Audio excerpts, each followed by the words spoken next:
네, 안녕하십니까. 유순복의 띵킹 아이튜브 시간입니다. 전 시간에 이어 오늘은 단원 김홍도가 화선에 이어서 화불이 될 수 있을지 보시겠습니다. 과연 그 모든 중생이 부처가 될 수 있듯이 모든 선비가 신선이 될 수 있기 때문에 그렇게 해서 단원이 신선이 되었고, 또 그런 식이라면 단원도 그림 그리는 부처가 될 수 있을지요. 함께 가보시겠습니다. 홍도는 그 창덕궁에 그린 그 해상 군선도를 계기로 정조의 신임을 얻죠. 그래서 궁중화사로서 그리고 어영화사로서 정조의 그 어진도 그리고 대마도로 건너가서 지도도 그리고 금강산 그리고 영동 지역을 직접 방문해서 진경산수화를 제작하는 등 정조의 개혁 정치에 발맞춰서 열심히 그림을 그립니다. 지금 이 보시는 그림이 거의 금강산 군첩에 있는 금강산도입니다. 마치 금강산을 카메라 렌즈로 포착한 것처럼 그 실제 전경을 그대로 옮긴 것 같이 사실적으로 풍경을 담아냈습니다. 비록 금강산을 직접 보지는 못했지만 금강산의 절경이 눈앞에 펼쳐지는 것 같지요. 겸재정선을 이어서 그 한국적인 개성이랄까요? 그런 것을 여감없이 발휘해서 조선 후기의 그 진경산수화의 정점을 쳤다는 그 평론가들의 말에 고개가 절로 끄덕여집니다. 이렇게 홍도는 그 조선 팔도를 다니면서 다양한 그림을 그리는데요. 이런 와중에도 또 정조는 홍도에게 커다란 임무를 줍니다. 정조는 항상 그 마음 한구석에 뗄래야 뗄 수 없는 그런 상처가 있었죠. 그의 아버지인 사도세자의 안타까운 죽음이겠습니다. 어떻게 해야 그 뒤주에 갇혀 죽은 아버지의 영혼을 위로하고 그의 명복을 빌 수 있을까? 그런 생각이 머릿속에서 떨어지지 않았을 것 같아요. 그래서 정조는 그의 아버지 사도세자가 머물 수 있는 궁전으로 그 수원, 옛날에는 화성이죠. 화성에 있는 그 용주사를 선택합니다. 그래서 그곳에 그의 명복을 빌리기 위한 불사를 시작하게 되죠. 정조 14년, 그러니까 1790년 홍도 나이 46세부터 시작해서요. 216일 동안 불사를 하게 됩니다. 그리고 이 화성 건설과 관련된 모든 그 그림 작업은 물론이고 대웅전의 후불탱화의 불사를 단원에게 맡겨집니다. 후불탱화라 하면은요, 후불 부처님 뒤에 있는 요 탱화, 요 그림을 말하죠. 이 그림이 이제 용주사 대웅전의 후불탱화입니다. 단원은 이 후불탱화인 그 삼세열애부를 그리기 위해서 여러 그 도력이 높은 선사들과 그리고 훌륭한 화승들을 만나서 불법과 화법을 열심히 공부했을 것이라고 생각이 됩니다. 그의 이런 불교에 관련된 경험은 오직 신선이 되는 것이 최종 꿈이었던 홍도에게 이후 더 높은 것을 향해서 나아갈 목표를 안겨주었을 것이라고 짐작해 봅니다. 이제는 화불이야. 난 그림 그리는 부처가 될 거야. 라고요. 글쎄요. 여기까지만이었으면 좋았지 싶었습니다. 그는 여기에 한 가지 더 욕심을 내게 됩니다. 그는 이 삼세열애부를 그리되 전통적인 테마 기법에다가 당시에 그 청나라에서 유입돼서 조금씩 그림에 응용되곤 했던 그 서구의 화법인 원근법과 음영법을 가미하는 것이었습니다. 어쩌면 그 화가로서 당연한 욕심이 아니었을까 싶은데요. 참고로 기존의 그 탱화를 보시겠습니다. 이 탱화가 여주 흥국사에 있는 탱화인데요. 보물 578호로 되어 있습니다. 비교 삼아 보셔요. 그리고 이 탱화가 고창 상원사에 있는 삼존도입니다. 차이로 구별하실 수 있을까요? 이 탱화는요, 홍도가 그린 그 삼세열애불보다 150여 년 전의 것이라고 되어 있습니다. 이 보살님이 학대한 모습입니다. 단원은 이 삼세열애불 탱화를 제작하기 위해서 중국 북경에 있는 남동 성당의 성모상이나 서양식 성화들을 보고 그 기법을 이 삼세열애불 작업에 적용했죠. 자세히 보시면 오늘날 우리의 성당에 있는 성화와 유사한 점을 볼 수 있을 것이에요. 이 국내 유일한 김홍도의 탱화는 일반 탱화와 다른 점이 있죠. 그것은 음영법과 원근법을 적용했다는 거예요. 일단 삼세열애불에 등장하는 인물을 좀 설명해 보겠습니다. 이 가운데에 석가모니불이 계시고요. 좌우로 아미타불과 약세열애 부처님이 본존으로 3존불이십니다. 그 다음에 8대 보살님이 계시고요. 그 다음에 10대 제자라고 해서요. 여기 3존불 위에 양쪽으로 5분씩 10대 제자가 안배되어 있습니다. 그리고 요 맨 아래에 요 두 보살님이 1월 성신 보살님이십니다. 예, 요 두 보살님이시죠. 예. 그 다음에 동서남북으로 사천왕이 계시죠. 예. 글쎄요, 제가 뭘 알겠냐면서도요, 종교와는 그림을 잘 그리는 사람보다도 그림 기술은 좀 못 미쳐도 해당 종교에 좀 인연이 깊고 좀 신심이 깊은 자를 택해야 하는 것 같아요. 사실 그림 실력이라면 조선 팔도에 그 당시에 홍도를 능가하는 사람은 없다고 해야 되겠죠. 물론 홍도도 이 사업을 맡게 되면서 동화사에 계신 인학의첨 스님을 비롯해서 많은 고승대덕들과 교유하면서 나름 종교적인 체험도 경험했을 것이에요. 실제로 불교에 깊이 이제 심취하면서 석화에 열중했다고 하죠. 그런데요, 예. 그는 부처가 되고자 하는 열망보다는 화가로서의 명성이 더 중요하지 않았나 그런 생각이 듭니다. 글쎄요, 제 눈에는 삼세열애불보다 그 홍도의 그림이 더 눈에 들어오거든요. 지금 막 서양의 그 이국적인 문물이 들어와서 그 새로움에 놀라서 막 흥분해서 이것도 해보고 저것도 해보는 아직은 좀 정리되지 않은 그런 느낌이 듭니다. 글쎄요, 조선의 평화에 서양 화법을 넣어서 좀 생소해서 그런 느낌이 드는 것인지는 모르겠으나, 예, 뭔가 좀 2% 부족한 종교화에서 요구하는 그런 영험함보다는 그림 자체에 자꾸 집중하게 되는 아쉬움을 느낍니다. 예, 글쎄요, 싱거운 소리가 되겠지만 이 평화가 정말 잘 되었다면 아마도 정조가 그렇게 허망하게 가는 일은 없지 않았을까 하는 생각도 슬쩍 듭니다. 문화재청에서는 이 탱화를 단원의 그림이라고 딱 잘라서 말하기는 어렵다고 합니다. 저도 그런 생각도 들기도 해요. 이 삼존불에는 그 단원의 그림에서 지금까지 보았던 그런 생동감이 느껴지지 않나요. 글쎄, 새로운 화법에 대한 실험작, 시도작인 듯, 좀 너무 의욕 과잉이 아니었나 하는 것도 들고요. 제가 너무 말을 함부로 하는 것 같아서 이제 이 정도로 하고요. 그냥 단원이 자신의 그 화법으로, 서양 화법을 적용하지 말고 자신의 화법으로 그랬다면 어쩌면 그 불세출의 작품이 나오지 않았을까 하는 그런 아쉬움이 듭니다. 이것이 그의 한계가 아니었나 하는 생각도 들고요. 이 그림은요, 제가 일전에 그 지방에 갔다가 우연하게 그 작은 암자에서 본 칠성 탱화예요. 제가 사진을 많이 찍었는데 직접 본 것하고 좀 많이 달라요. 보니 그 홍도의 그 삼세열애불을 연상하는 당시의 음영법을 적용한 것 같은 그런 화법이었습니다. 근데 이 그림은 100년 전 정도의 그림이에요. 그 화주가 가회동 사람으로 되어 있어요. 굉장히 부자가 많은 돈을 들여서 아주 공을 들여서 제작한 탱화인 것 같아요. 그림의 화법이 좀 전달되지 않아서 아쉬운데요. 만약에 삼세열애불이 익숙하게 잘 됐다면 이런 탱화가 나오지 않았을까 하는 그런 생각이 들더라고요. 그러니까 삼세열애불의 완성된 상태의 탱화 같은 생각을 해봤습니다. 어쨌든 용주사 불사의 공로인지 그 정조의 어진을 그린 공로인지 단원은 이후 그 충청도 연풍의 현감으로 임명이 됩니다. 여기서 또 한 번 그런 불교와 만나게 되는데요.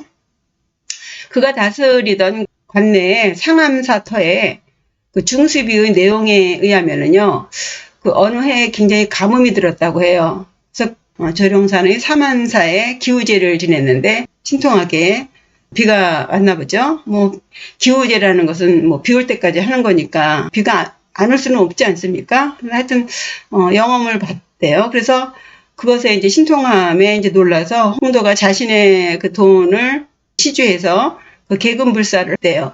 그렇게 해서 49살 때 아들을 하나 얻게 됩니다. 그 홍도는 딸이 하나 있었는데요. 시집을 갔다가 그 남편을 일찍 잃고 다시 돌아왔다고 합니다. 그래서 굉장히 홍도가 그 아들을 원하는 바가 있었는가 봐요. 근데 여기서 그 불사를 하고서 아들을 얻게 된 거죠. 보통의 사람들 같으면 굉장히 큰일이죠. 예. 그래서 이후로는 그 불교에 기의해서 석화에 더더욱 열중하게 됐다고 합니다. 일전에 김명국의 그 달마도에서 잠깐 소개를 드린 것 같은데, 달마도해, 달마가 바다를 건너가다는 그림이에요. 요 그림과 연관해서 송화자수도해라는 그림이 있는데요. 달마도해는 그 달마가 갈대잎을 꺾어서 그것을 타고 강을 건넌 그림인데요. 그것에 반해서 이 그림은 승하예요. 그 새우하, 새우를 타고 앉아 자면서 강을 건너다라는 그림입니다. 새우를 일엽 편주 삼아서 거친 물 위를, 그러니까 말하자면 고해를 건너는 그런 그림입니다. 노년기 그 단원의 그 친불교적인 성향을 보이는 뭐 선종하라고도 하겠는데요. 여기 새우예요. 여기 눈이에요. 그러니까 요 갈대잎이 마치도 새우 수염과 같다 해서 새우를 갈대 대신 그렸다는 말도 있고요. 어쨌든 여기서 이제 그 웅크리고 앉아서 무릎 위에다가 한 뺨을 묶고 그 일렁이는 이 파도에 아랑곳 없이 새우에 의지해서 바다를 건너는, 그리고 마치 선에 잠긴 듯이 혹은 명상에 잠긴 듯 잠이 든 동자의 모습입니다. 사실 그 욕심으로 한날 한시도 편할 날이 없는 이 파도치는 바다를 건너가는 것 같은 이런 고해 인생살이에서 벗어나 편안한 휴식을 즐기고 있는 것 같죠. 이 그림을 보면은요, 아마도 홍도는 불사를 하면서 어떤 부처님의 가피를 받았다고 생각을 한 것 같아요. 그래서 불가에 기의하게 되지 않았을까 추정해 봅니다. 이 험난한 세상을 불교를 만나서 이제 마음을 놓고 그런 상태를 그린 것 같아요. 선적인 해석하고는 좀 멀죠? 제 해석이요. 저는 이것을 그냥 홍도의 마음 상태를 표현한 것이라고 보겠습니다. 불교를 만나서 굉장히 마음의 위로를 받았겠구나 하는 생각이 들어요. 그런 심리 상태가 이 그림으로 그려져 있지 않는가. 그래서 새우에 의지하고 자신은 그냥 편안하게 자고 있는 거예요. 예, 제 설명이 전달이 됐을까요? 이 세상과는 좀 아랑곳하지 않는 의지하는 데가 생겼어요. 확대된 모습입니다. 어쨌든 홍도가 이 불교에 대한 마음가짐을 이렇게 표현한 것이라고 일단 추정을 해보겠습니다. 이후에 이제 51세 현감으로 임명이 돼서 갔는데 이 홍도가 임무를 제대로 하지 않는다라는 탄핵 상소가 자꾸 올라옵니다. 그래서 혹자는 결국 해임됐다라고 하는 이론이 있고요. 또 혹자는 그 정조가 그래도 끝까지 홍도를 감싸서 임기를 마친다 뭐 이런 이야기가 있는데 저는 확실하게는 잘 모르겠습니다. 그리고 51세 때 해경궁 홍씨, 그 정조의 어머니죠. 회감년을 화성에서 이제 지내게 되죠. 화성으로 행군할 때의 그 정조의 어진입니다. 예, 이게 화성 능행도 팔폭병풍이죠. 확대 사진입니다. 이게 가마를 탄 해경궁 홍씨의 모습을 그린 것입니다. 그리고 요 앞에 정조가 말을 타고 가는 장면이 이렇게 빈 말로 되어 있습니다. 말 위에 정조를 그리지 않죠. 옛날에는 그 관례상 왕을 그리지 않았다고 해요. 어진 외에는. 그래서 이렇게 빈 자리로 남겨두었습니다. 그 병진년의 능행도의 장면이에요. 이것도 병풍인데 제가 두 장면만 캡처했습니다. 이 해경궁 홍씨를 잠시 말씀을 드리면요. 그 텔레비전 드라마에서 한중록이라고 많이 방영이 되었던 것 같아요. 해경궁 홍씨는 정말 그 남편이 기주 속에서 죽어가는 모습을 지켜봐야 했고 그런 와중에 또 아들을 지켜내야 했던 그런 사람이죠. 결국 그 아들도 권력의 암투 속에서 뭐 독살당했다고 저는 봅니다. 한많은 그 궁중 생활에 그 억울하면 억울하다 했고 서럽다면 서러운 인생을 한중록에다가 다 쏟아부었죠. 그 붓글씨에 그 서사냐라는 귀절이 있습니다. 이 서는 글씨예요. 붓글씨 쓰는 서자예요. 산은 흐트릴 산이죠. 붓글씨를 쓰는 것은 산이다. 흐트러뜨리는 것이다. 마음에 응어리진 것을 흐트리는 것이다. 말하자면 정화작용을 한다는 것이죠. 이 해경궁 홍씨가 말씀드렸다시피 두 눈을 시퍼렇게 뜨고 남편이 뒤주 안에서 죽어가는 것을 지켜봐야 했고, 그리고 또 그 아들도 결국 그렇게 죽는 것을 본 그런 사람이 80살까지 산 참으로 질긴 여인이죠. 예, 당시에 80살이면 장수지요. 그것은 이 한중록이라는 그런 글을 썼기 때문에 그게 가능하지 않나 하는 생각을 해봅니다. 그 가슴에 그런 한이 있는 사람이 살 수 있었던 것은 그 풀어냈기 때문에 때때마다. 예, 그래서 이 예술의 그 위력이랄까요? 그 서러운 인생을 글로 다 풀어냈기 때문에 예, 그렇게 살 수 있지 않았을까 하는 생각을 여담으로 해봅니다. 이런 어머니에게 정조는 효도를 하고 싶었겠지요. 그래서 그 정조는 그녀의 회감날에 아버지가 계시는 화성으로 행차를 하는 것이죠. 이렇게 정성을 들인 그의 효도, 그리고 불사에도 불구하고 홍도 나이 56세 되던 1800년에 돌연 정조가 승하하게 되죠. 이제 홍도의 생활은 완전 바뀌게 되죠. 30여년간 그렇게 몸과 마음을 다해서 충성을 바쳤던 그런 궁중일에 점점 이제 배제되게 되면서 불교에 심취하게 됩니다. 그래서 연불 수행정지를 하면서 불교와 관련된 그런 인물화를 많이 그렸다고 합니다. 이때 그려진 그림이 노승연불, 남해간움, 연불서승 이렇게 있는데 이 세 작품들을 보시면서 홍도가 화불이 될 수 있을지 살펴보겠습니다. 예, 노승연불부터 보시면은요, 예, 그림을 보시면 옆모습이죠. 예, 노승이 눈썹이 좀 눈에 띄고요. 귀도 크고 입은 딱 다물고 있고, 이 스님의 연불을 하는 것인지 예, 윤곽을 대충 몇 번의 붓질로 이렇게 했고 그 형체에 구애받지 않고 느끼는 대로 그린 그런 인상을 주는데요. 이 그림을 보시려면 이 화제를 좀 보시면 도움이 되겠어요. 이 단어는요, 연불하는 노승을 그리고 그 옆에 연불공독의 결정체라고 할 식구를 적어 놓았는데요. 이 시는요, 당나라 시인 이배에게 그 승가가라는 시의 한 구절입니다. 화제에 이렇게 써 있습니다.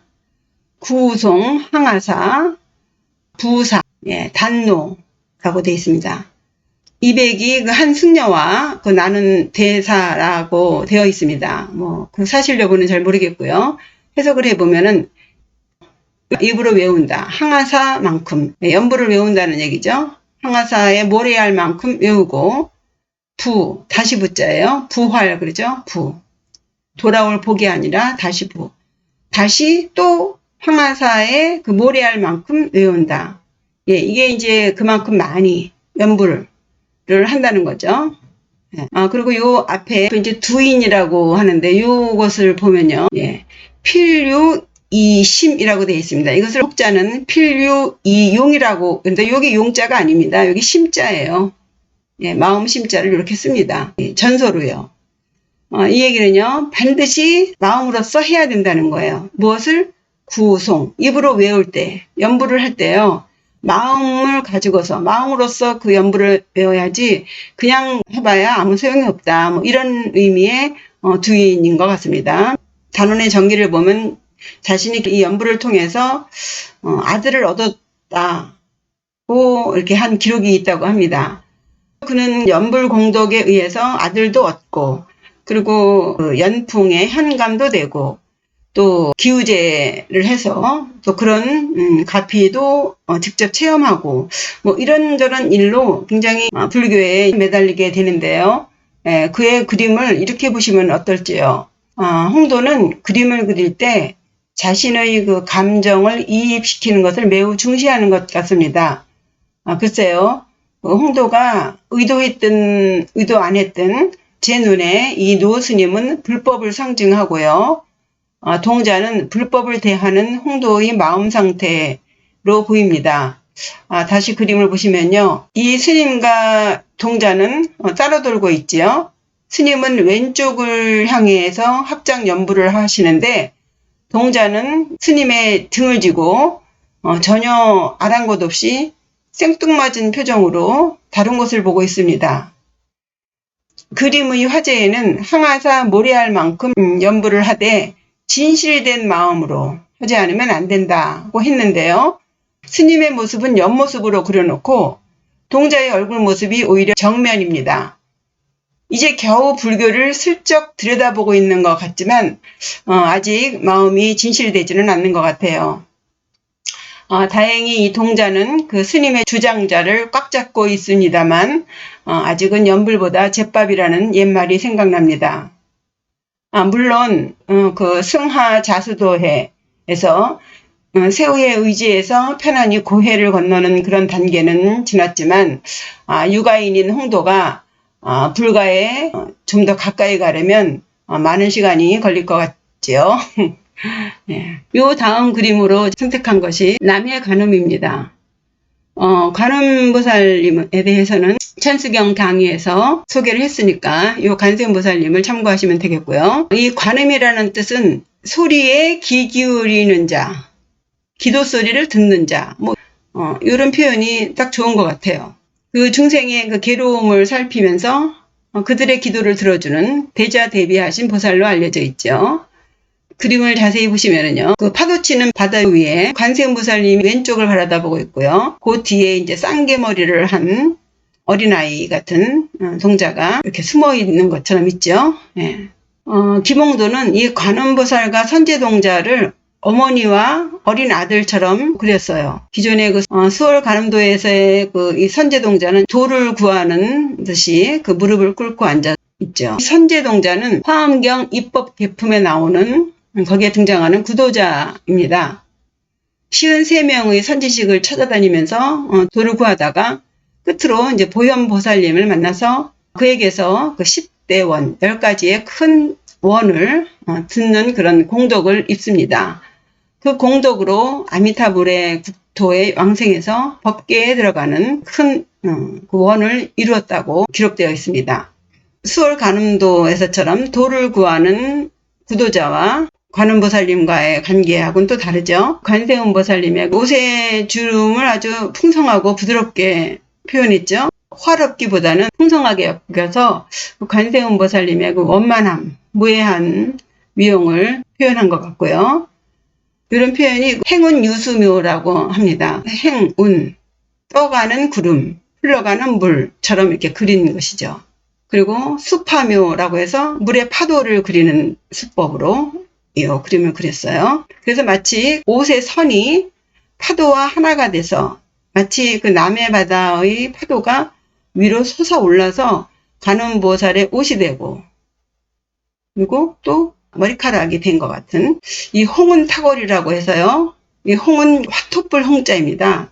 그리고 밝다는 뜻도 있고요. 그래서 밝은 주변의 구름들을 밝게 그림으로써 굳이 달을 그리지 않아도 마치 달빛이 비추고 있는 것 같은 홍은 타골법이라고 합니다. 그리고 이 머리나 등 뒤로 광명을 표현하는 둥근 빛을 광배라고 합니다. 달 같기도 하고 관세음보살님의 광배 같기도 한 어떤 이중적인 효과를 보이기도 합니다. 전체적으로 그 일렁이는 그 험난한 차가운 파도를 묘사한 이 청록색과 모든 것을 훤히 다 비춰볼 것만 같이 비치는 흰 달빛으로부터 관세음보살님의 그 미소와 그 넉넉한 포근함이 매우 아름다운 대조를 이룬다고 보겠습니다. 오른쪽 위에 이 행서로 단원이라고 간서가 써 있고요. 그 밑에 산웅이라는 그 방인이 찍혀 있고요. 이 왼쪽에 있는 이거는 전서로 숭월헌의 주인 인등명이라는 사람이 제발을 썼다고 합니다. 이 제반의 내용은 이 관음보살님의 그 공력을 상찬하는 그런 내용이 되겠습니다. 그러니까 이 낙관이나 화풍으로 봐서 김홍도의 말년 작품이라고 추정이 된다고 해요. 유교 국가인 조선에서 유일한 그 관음보살도라고 합니다.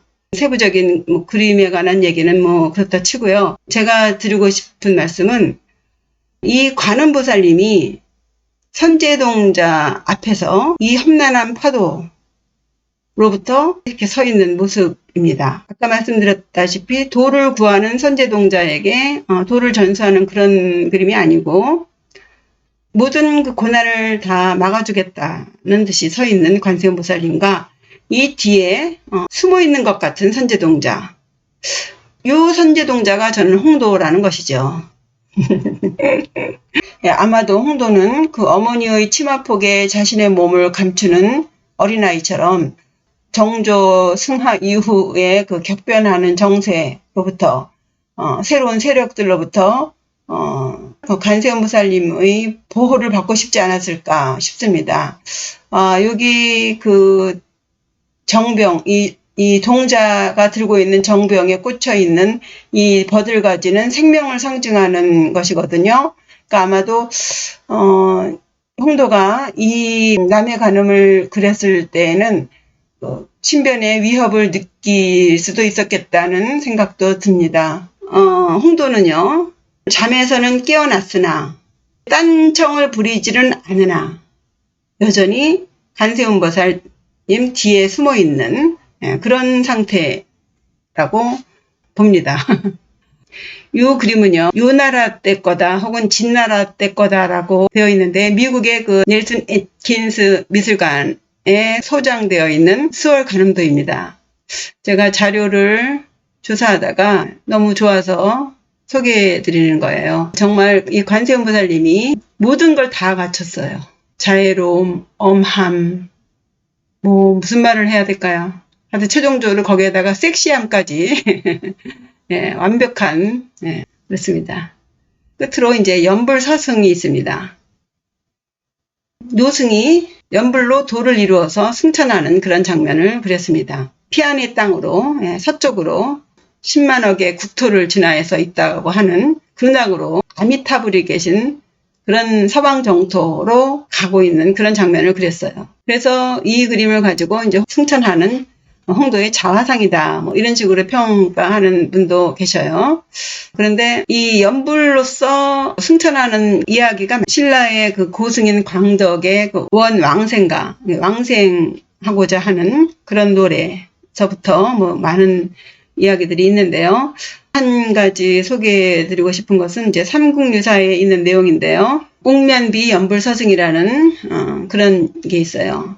옥면이라고 하는 여자 종이 연불을 해서 승천하는 극락세계로 가는 그런 이야기예요. 보통 우리가 왕생 극락한다 할 경우에는 거의 죽어서 가는 경우가 대부분인데요.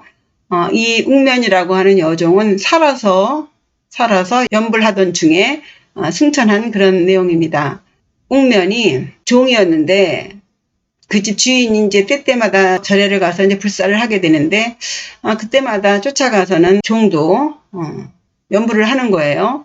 그러니까 주인이 볼 때 못마땅한 거죠. 주제에 무슨 연불이냐 해서 그 꼴이 보기 싫었는가 봅니다. 그래서 너 와서 그렇게 연불을 하려면 하루에 곡식을 2섬씩 씻고 와서 해라, 이렇게 얘기를 했나 봐요. 근데도 그 종은 새벽같이 일어나서 밤늦게까지 해가면서 그걸 매번 일을 다 하고 와서 연불을 하고, 그러니까 또 그것도 배기 싫고 해서 이 주인이 이제 급기야는 얘 손바닥을 뚫어가지고 녹군으로 말뚝에다 묶어놓고 이제 벌을 주기도 했나 봐요. 그 와중에도 합장을 하고 연불을 했다고 합니다. 그러더니 어느 순간에 하늘에서 옥면낭자를 법당에 들어가서 연불하게 하라, 이런 말이 하늘에서 들렸다고 해요. 그러더니 얼마 있지 않아서 서쪽 하늘에서 음악 소리가 들리더니 갑자기 옥면이 몸이 솟구쳐서 법당의 대들보를 뚫고 서쪽 쪽으로 날아가서 연화대에 앉아서 서쪽으로 향해 날아갔다는 것이죠. 이 연불서승은요, 그 이야기의 연결입니다. 그림을 보시면은요, 단노라고 써 있죠. 이것은 이제 말년에 단노라고 많이 썼더라고요. 연화대자를 상징하는 것 같은 그 연꽃을 타고 앉았죠. 그래서 흰 구름 위에 결과부자를 하고 있는 그 스님의 뒷모습이죠. 예, 앙상하게 뼈만 남은 것 같은 그런 뒷모습. 그리고 광배를 상징하는 것 같은 달빛이 비추어서 스님의 그 회색 장삼을 비추고 있고요. 여기서 노승연불에서는 스님의 옆얼굴을 보여주고 있는데 여기서는 이제 얼굴의 뒷모습을 그리고 있습니다. 마치 영화의 한 장면 같은 그림이에요. 달빛을 받으며 연화대자에 앉아서 구름을 타고 고요히 승천하는 한 구도자의 뒷모습이죠. 학자들은 이 그림을 그 홍도의 자화상이라고 평하기도 하는데요. 글쎄요. 제 눈에는 바라보는 시선으로 그린 것 같아요.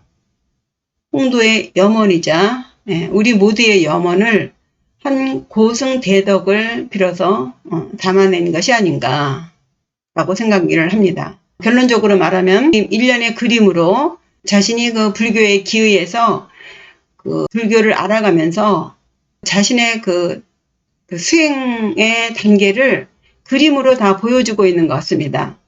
그래서 처음에는 단지 불교에 기의한 것으로 만족하는 그런 단계에 있다가 조금 더 다가가서 슬쩍 들여다보는 단계.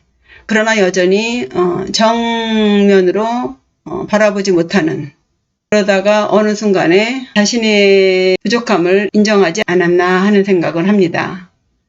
홍도가 화불이 되었으면 정말 좋았을 건데 그렇지 못해서 제가 참 말씀드리기가 어렵습니다. 예, 어쨌든 홍도는 육아적인 그런 사고에서 벗어나지 못한 것 같아요. 여전히 화거로서의 그 명성에 연연하고 자식을 바라고 어떤 복을 바라는 그런 원에서 크게 나아가지 못한 것 같습니다. 그렇다면 이후 홍도는 나머지 말년을 어떻게 보냈는지 다음 회에 최종적으로 마무리를 지어보겠습니다. 이것으로 공부 마치겠습니다. 구독과 좋아요는 저에게 큰 힘이 됩니다. 감사합니다.